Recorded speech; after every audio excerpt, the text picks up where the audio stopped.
All right, everybody, thanks for joining myself from Bowtie Solutions. My name is Matt Raymond, and I'm joined by Ted. Ted and I have worked together. Bowtie Solutions actually handled calls for his Hyundai store and Chevrolet store. And as we dive into this webinar today, we're going to talk a little bit more about the missed opportunities that dealerships face when they're trying to answer the phones, as well as service customers, checkout customers. And we look forward to this great discussion. Ted, thanks for joining us today. For sure. I'm excited. Absolutely, absolutely. So you recently moved, and I know you're enjoying some sunny, warmer weather now. But one of the things that I wanted to kind of talk about is, how we came to know each other. I had built Bowtie, and I had originally worked at Team, and Team at that time was in a 20 group with your organization. And I was telling you about Bowtie, and you're like, "What do you think about missed calls?" And from there, I said, "Well, it's important because latest studies show that 30% of calls don't get answered at a dealership, and dealerships, for the average answer rate in the industry, it's about 64%. So those two numbers, when people start looking at it, we had another dealer we were just talking to recently.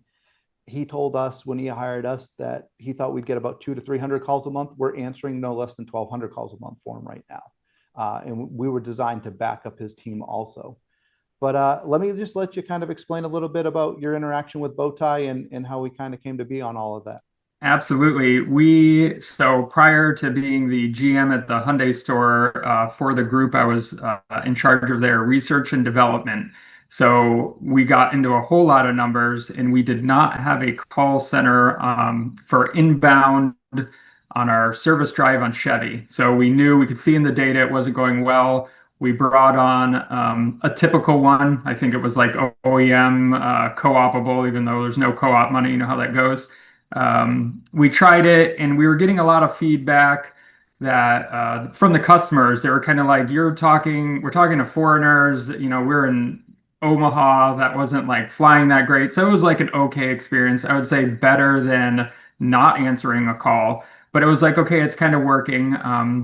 Switched over to Hyundai store, and they had no service. And right about then, you had gone and created this company, right? So we knew each other before. And I think how it started was we have Chevy stores. We know how to answer these calls, and we're doing it the right way. So it was really intriguing what you created and your passion for it. So we said, look at what is going on, and we gave you a shot on the Hyundai store.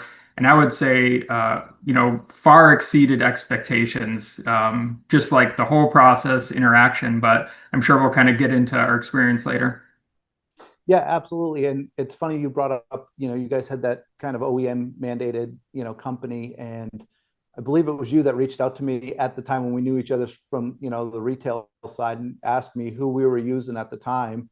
And I'd given you the name. And that's one of the reasons why we built Bowtie is, there's a lot of great companies out there. I think there's 37 total call centers that are out there.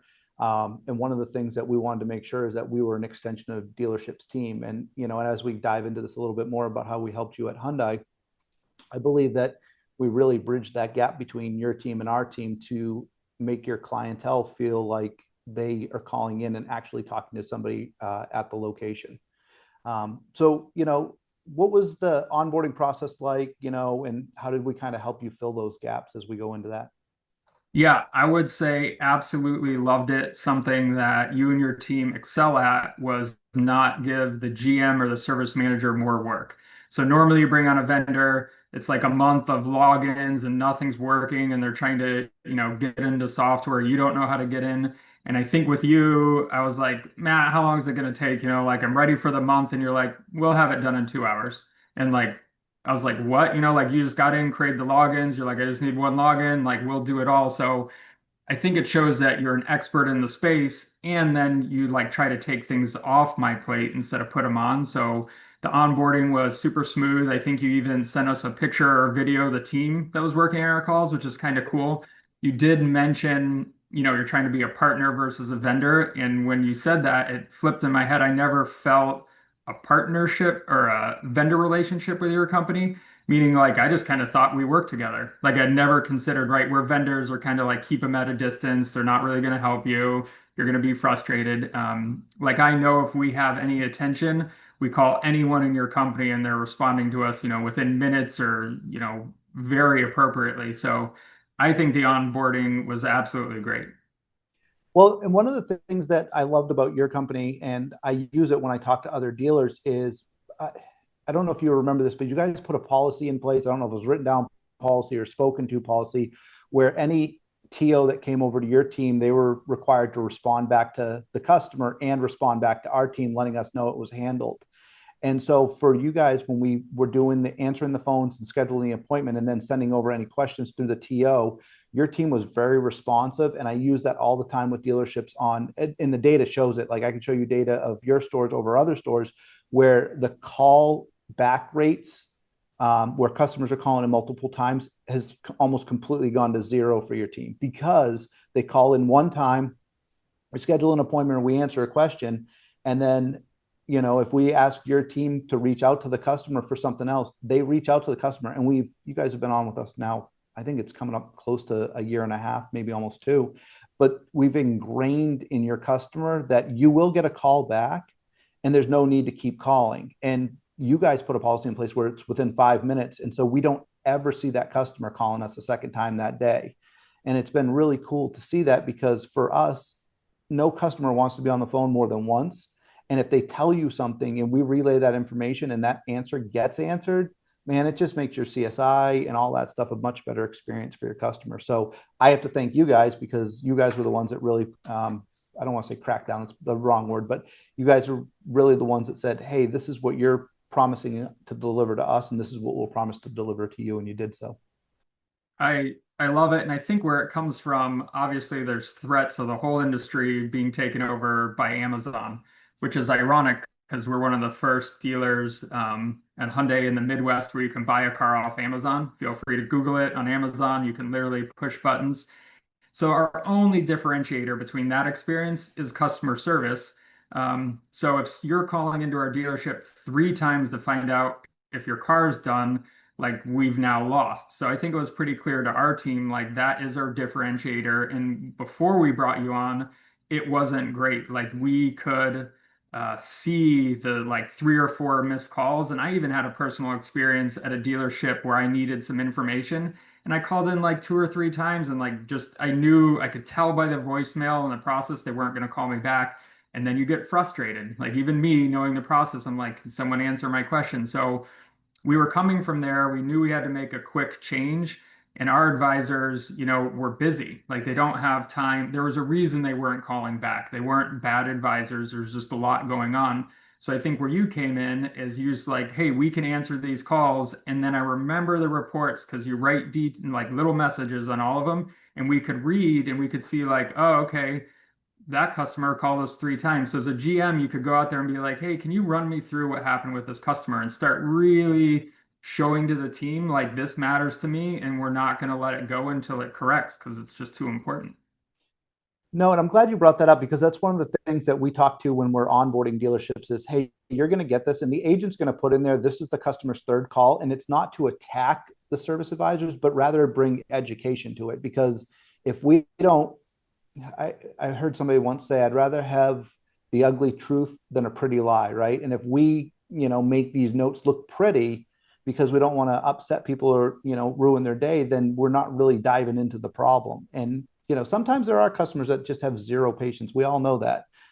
There's dealerships that have zero patience and there's vendors that have zero patience. So, we all kind of have one of those days, but what I really liked about your team is they embraced, those TOs over. And then I could tell that your team was reading the nightly reports because they were, making changes or we were making changes together on things. I do remember when you sent me that list over to the customers for the 993 recall and you're like, we need 125 people by Saturday. And I'm like, okay, how are we ever going to get there? And I think that was your first month on or your second month on. And could you tell me a little bit about that experience, I guess? No, I love that. And I almost kind of forgot we did that, but we were in a position with Hyundai, everyone knows, I think it's like the TikTok boys, you can steal a car very easy.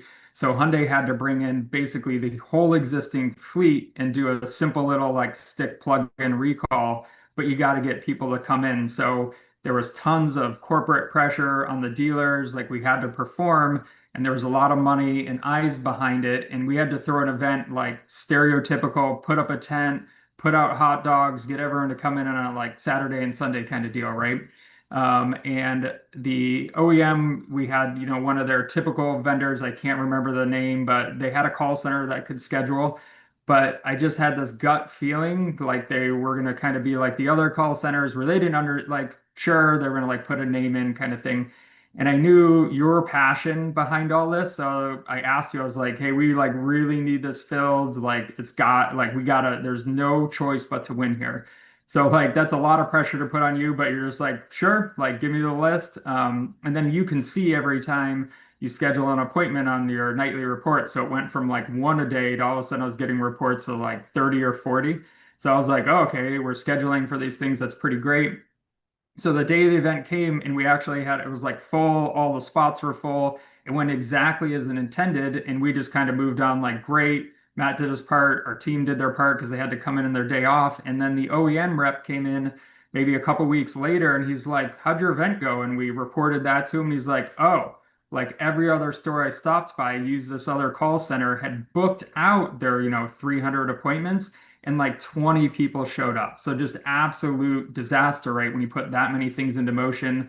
So I was really excited, and the difference was your team. Like everything else was the same. Everyone had access to the same stuff. So thank you again for making, me look good as a GM. I'll take that. Well, and I always say it's not us either. If you have a really bad culture at your organization, we can book all the appointments you want, and if your people are chasing them away, they're not coming back. But your team has been, very hands-on from the start. And like I said, when they respond to customers, we don't get the second call and the third call, which, frees up our agents to do other things. And I know we've, started working through outbound lists for your team and things like that too, or continue to work on recall campaigns. Voicemails.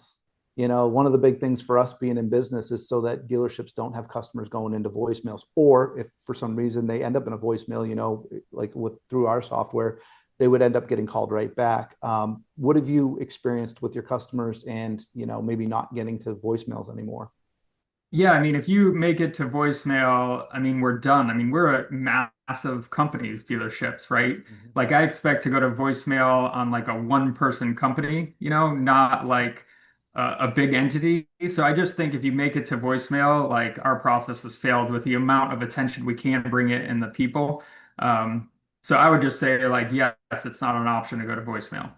Yeah, we were talking. We have a mutual friend. We won't name drop him here because he'll probably be on the show one day. But we were talking the other day with one of his stores, and he gave us the overflow from what his advisors missed, the BDC missed, and the receptionist missed. We got that overflow, and we had answered in 2 days 67 calls and set 47 appointments. And recently, we were in a conversation with another dealer up north, and we were telling them that one of the things that we're seeing is that if these customers don't get through to the service department to schedule an appointment, a lot of times they're going to defect to your Jiffy Lubes and stuff, Jiffy Lubes, your Midas, your NTBs, Mavis, whatever you have out there, for the quick service. And then these companies are doing a really good job of selling brake jobs and alignments and things like that would bring the dealership additional revenue.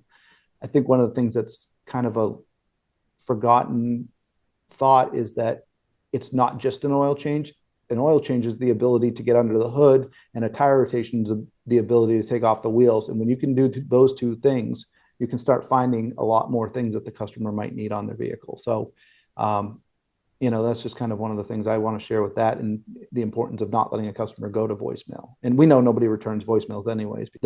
If you let every call in the dealership go to voicemail, you're going to have 100 by the end of the day. And you brought up a great point about overflow. So again, when we look at why this problem exists in our industry, I think you said at the beginning, was it like 30% of calls are unanswered? Some number, it's always big. You can go into any dealership that doesn't have a very tight process around this, and it'll be that number. And it comes from like the rush, right? So in between 7:30 and 9 in the morning, everyone's dropping off their cars. So True and advisors working on 13 tickets maybe in a day. That's pretty average, but like they're all happening in an hour, right? And then they're, trying to get texts in, cars out of the drive. So the phone's going to get missed. Like it's a pure spike, right? And you can see, I'm sure you have all the data, the spikes in the day where this happens. So even though we have, a 3 or 4 person advisor team. They just can't keep up in that spike scenario. And then that's when the bad customer service happens. But you could walk out there as, the owner or the GM at like 11 and it's dead. So you're like, oh, you guys got plenty of time to answer phones. Don't need any help in this area, right? So you really got to get a little closer to the problem. And I think if anyone spent 15 minutes on a service drive in a busy time, you'll see it. You'll be like, oh, wow, not even if, me, the GM, was standing there, could I do any better than this person today just because of the support they need at those times. So I think where you're really valuable is the overflow. Even if you like did have a BDC or some answering, maybe the receptionists are taking the calls, like there's always spikes in calls. And I think your team's just like always waiting there, just waiting for it to like ping and go. So you definitely helped us with that. Yeah, we were talking yesterday because we had one of those days, and in 2 hours we had 300 calls come in, and that's not typical for a Wednesday at that time block. And that's the one thing that dealerships, I think they miss is that. Let's take Monday. We always know Monday's crazy, and if I go with the dealership and I back them up, I can show them the number of calls that they're missing on a Monday. But to your point, like those ebb and flows, well, what's the dealership doing? So when it lulls off and there's nothing going on, the service advisors are just standing there and they're blessed to not be answering the phones at that moment. But our team then flips and starts doing some outbound calls. And yesterday I had an agent, she handled over 100 inbound calls and made 100 outbound calls because, what we do is, we become a master of our craft. And the biggest issue inside of a dealership, and you've been in one and I've been in one, is that the downtime is usually when we take our foot off the gas and take a deep breath, go fill up our coffee cup and relax. And the difference for us is that, we don't have downtime. The other day, an agent was leaving and she's newer. She's been here a couple of weeks and she looked at me and she goes, man, I feel like I punch in and then I'm punching out to go home. And I'm like, that's exactly how every day should feel. You should come in and feel like, wow, I can't believe how fast the day went by. And I think that, you guys saw that with our team answering the phones because your team still has to handle some of these customers. And, I'm sure there's days where they're like, holy cow, 9 o'clock in the morning, we have, 5 people to call back and at noontime we don't. But we might still be catching calls at that time, because it's status checks in the morning, status checks in the afternoon type of thing. What do you think the average dealer's missing when it comes to making sure that they have some sort of plan in place to catch whether the initial phone call or the missed calls?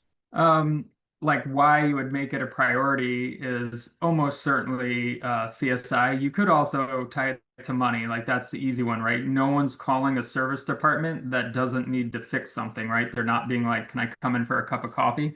So we know the money's behind it, but honestly, the customer like lifetime value, right? So once you get someone into your service department and they trust you and they have a good experience, they'll come back to you literally for life. Because why would you ever want to go risk, being taken advantage of another place and all that stuff? So I think when you don't prioritize like this customer service, which is really just communication, and we know it's hard, you're going to lose customers. And you don't just lose that customer, you lose their, they started an oil change and ended an engine change. So like you're losing a lot of potential and then goodwill. And we know that if you stay with our service department, 70% of those people are going to go buy a car from you, right? Your sales team, you'll be like, oh, you're like, your engine's almost done. And they walk you over to the sales team, you buy a new car. So the cycle goes on and on. So I think it's foundational. And I don't even know if that's the right word. You just can't have a service department without high communication. So if you look at your numbers and you're missing any more than like 2% of your calls, you probably need help. I'm sure there's some dealerships that don't, but just look at the data and you'll know. Yeah, I couldn't agree more. Let me ask you this. From a consumer standpoint, where do you think the biggest opportunity is with car dealerships in the service center? It is just communication, and I would say around, I might use the word uncommon care, might be like the word I might use there. So you also want to kind of go one level further. And I think what was unique about your agents is you were coming out of dealerships. So they're not out of the Philippines, which are just fine to form fill, right? No problem. They execute on that great, but they don't have that weird little empathy. So when I'm talking to your team, like they know what the check engine light means. And I think I remember one time we had a customer that was like, I need a tow, and they were or like, should I stop driving my car? And they were like, well, I can't, tell you what to do, but like you should probably really get on the, phone with them and that kind of stuff. So they're just handling the conversation with empathy past where it should be, which is what our team would do if they take it, right? So that's why it's more of a partnership. So I would say that is what everyone should be looking at doing if they're going to be alive the next 100 years. I agree. My biggest thing from a consumer side is also the service schedulers. I'd love to see a service scheduler that's not clunky doing it from my phone, because if you're like me, when I make a service appointment, if I can click a couple buttons and get an appointment for an oil change, I'm in. When something goes horribly wrong, to your point, I want to talk to somebody, and I hope they have empathy on that call, because at the end of the day, I always look at this, and this is what we tell our agents. Nobody's calling in to just, like you said, talk about the coffee or get a cup of coffee. And it's similar to back in my days of dispatching, right? Nobody called the police department to just, check what time high tide was. They called the police department because it was an emergency. Now, some emergencies are different than others, right? I always say that it's the equivalent of scheduling urgent care or scheduling an ER visit. An ER visit is you're on your way, you're yelling and screaming, and life is crazy. Whereas urgent care might be, can you get me in today? Because I'd really like to get this checked out. And so the other part of it is, with like, I look at my doctor's office, if I can go online and just book my next annual physical, that's great. And that's what we try to do at Bowtie is, we want to see these service schedulers where they can book their next annual physical, for lack of better terms, right online without having to really talk to a human. And we even set up retention campaigns where we're doing the follow-up like your dentist office would. But if they need to talk to somebody, you got to have a live person there. And that's one of the big things right now with AI. And I'm not one to go out there and bash AI, but you've heard my actual individuals. Recently, I've heard AI companies say that about 50% of people abandon the AI. And I was on the call with another consultant the other day, and she was telling me they're seeing only 20% of the people actually will set the appointment through the AI. And it's lower in southern states. I think it has something to do with just the southern states want to talk, they like to talk to real people. I would say, so AI, it's funny you bring it up. I was just looking at a vendor selection, three different options. Uh, Old kind of bad AI, like the first wave where it's basically just chat on a website. Then one that was like fancy and had a video and like more advanced AI, and then one where there was a human and you could tell that they were clicking an AI response, but if the AI response didn't make sense to the situation, they would override and start typing. So when I look, it's the hot wave, replace everything with AI, but one of the things that I wouldn't do in this situation is use AI because it can't handle like when it goes off the rails. And we all know like someone calling in about a car is not textbook. Most of the time there's like they're talking about checkbooks and like someone screaming in the background. So I think still, because this is so foundational, if you don't have humans, you start losing that genuine connection. So sure, check a box, you have an AI to like talk to you and schedule an appointment. But again, like then Amazon wins. Like we lose the one thing we can do, which is connect as humans. So I still strongly believe AI is a helpful tool, but if you were to only use it to replace this process, it's missing the point. Well, I agree completely. And I used this example recently with somebody's grandmother is trying to go to their grandson's college graduation, and her car won't start. And if she calls in and gets AI, it's going to book her the next available appointment. And that could be a week out. Whereas a real agent's going, I understand what you're going through. Let me look. And then all of a sudden, what's it doing? What's it kind of sound? Oh, it won't turn over. Sounds like a battery. And calling the service manager. And then this is where these service departments, if they have somebody that they can send out for a mobile service and they go out, swap a battery out and get her on her way, you've got a customer for life. Yeah, I remember when your messages came in at like Friday at like 6:30, our service department was shut and it was like I think you say it's like a hot emergency and it read like mother and daughter stranded on the side of the road. Like I saw it come into my phone and then like called the service manager and like we went and helped, right? You can't leave someone like that. But to your point, the AI might have been like, so sorry, you're stranded on the side of the road. You're scheduled for Monday. So it's just too critical to leave just to robots. Exactly. And you never know when that Google search is going to turn into another dealership that maybe they don't close their service department at 6 o'clock. They close at 7 o'clock and they pick up the phone and go, yeah, we'll come and help you. And now you just lost the customer.